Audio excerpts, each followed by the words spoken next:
Hello everyone and welcome to eToro. Today we will explain the eToro virtual account and the advantages of using it before using real money. Each eToro user receives $100,000 in virtual money to practice with.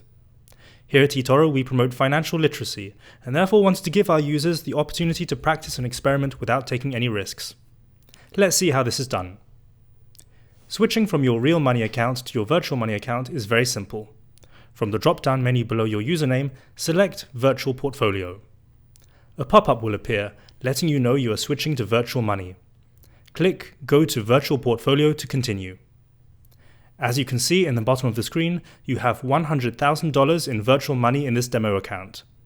You can use this account to practice all of the various trading and investing options on eToro, such as trading financial markets, copying other traders, and even investing in copy funds.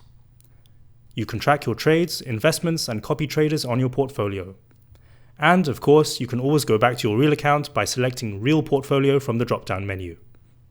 That's it for now. You now know how to switch to your demo account and use virtual money on eToro. Thanks for taking the time to watch this video. Happy trading!